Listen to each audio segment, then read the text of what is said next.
Assalamualaikum warahmatullahi wabarakatuh.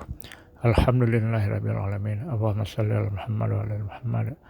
Rabbi shrah li sadri wa yassir li amri wahlul 'uqdatam min lisani yafqahu qawli. Pembahasan dalam bab 8 ini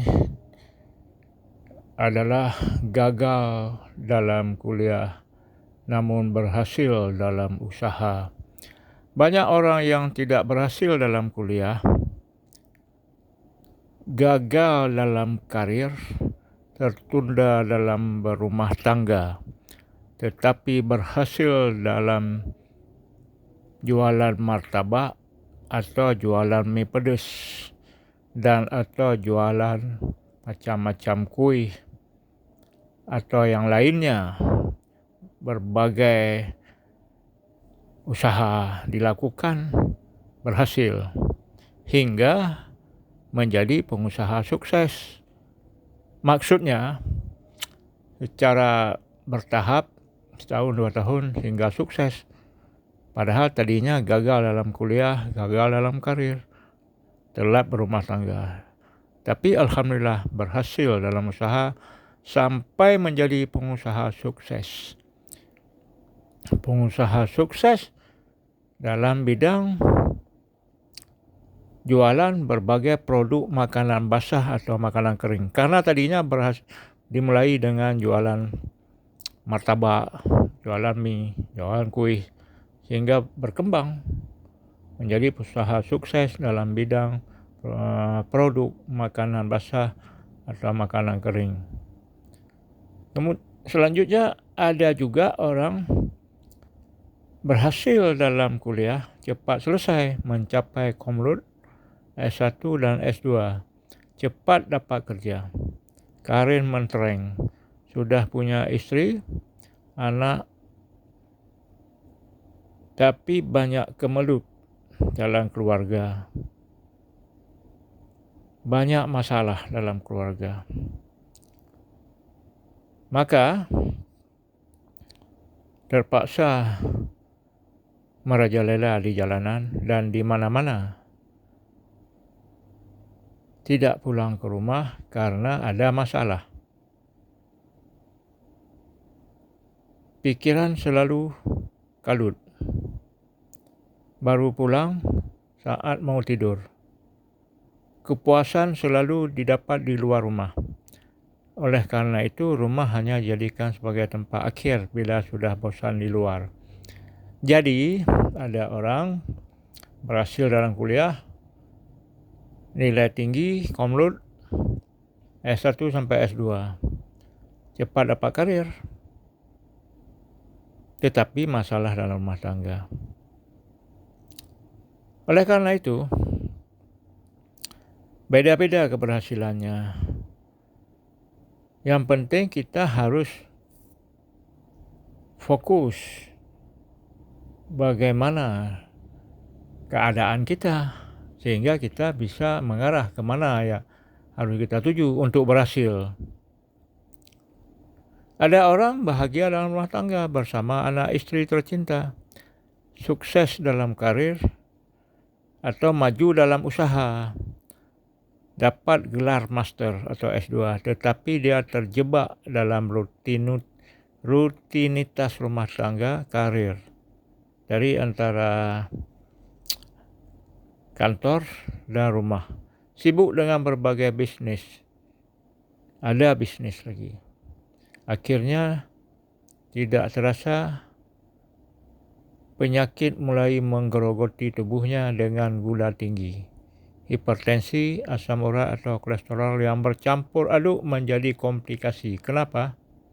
Kenapa bisa begitu? Tadi berhasil dalam rumah tangga, sukses dalam karir, atau maju dalam usaha.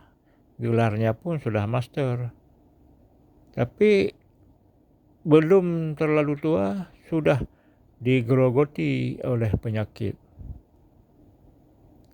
Karena ada uang, banyak uang, lalai. Lalai dengan anak istri, suka menyendiri di rumah, lupa berinteraksi dengan masyarakat atau lingkungan atau kawan lama buat reuni atau kawan kantor yang kurang happy. Memasuki usia 40 sebelum 50, kandungan penyakit dalam badan sudah mengalir ke seluruh tubuh, membasahi jantung dan paru-paru. Ginjal menjadi berat karena terlalu banyak makanan bergizi yang tidak seimbang dosis. Hasil medical check-up menunjukkan gejala koroner atau harus bilas darah secara rutin. Cuci darah. Pikiran mulai berpikir macam-macam dengan beban mental bertambah. Daya pikul karena penyakit sulit sembuhkan walaupun tidak mematikan mendadak atau celaka stroke. Belum stroke.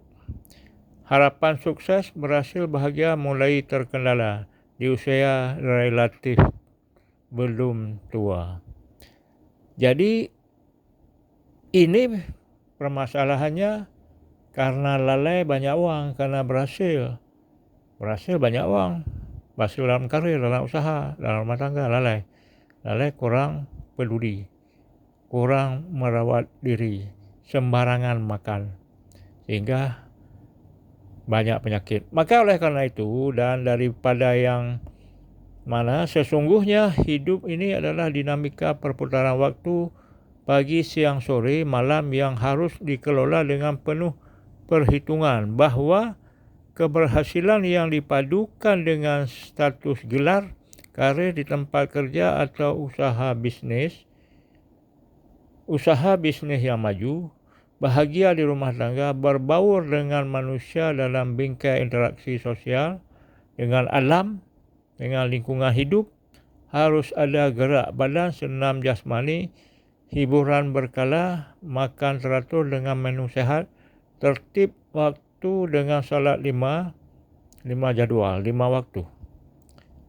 Harus dikolaborasikan dengan cermat agar didapatkan suatu kehidupan yang mapan, mandiri dan tetap dalam koridor kebersamaan. Semua ini tidak perlu harus kaya, walaupun kaya harus dicari. Tinggal menyesuaikan diri. Kalau kaya harus bagaimana, kalau sederhana harus apa saja, sehingga hidup bahagia secara personal, dalam wadah komunal dan global tetap tercapai. Jadi, bahwa semuanya harus dipadukan, dikolaborasikan hidup ini antara keberhasilan dalam pendidikan, dalam karir di kantor atau dalam usaha, dalam masyarakat, itu harus dipadukan, harus diintegrasikan. Perlu juga ada hiburan, macam-macam. Jangan terpaku mencari uang, karir, karena biasanya orang terpaku dalam karir, berhasil dalam karir, dalam bisnis, biasanya hidup menyendiri, privasinya terlalu tinggi, sehingga pikirannya tidak lepas, gerak jalannya pun kurang, banyak penyakit. Itu permasalahan yang sering kita dapat. Oleh karena itu, keberhasilan dan menjaga keseimbangan hidup adalah perlu sehingga tidak fatal. Demikian, terima kasih. Assalamualaikum warahmatullahi wabarakatuh.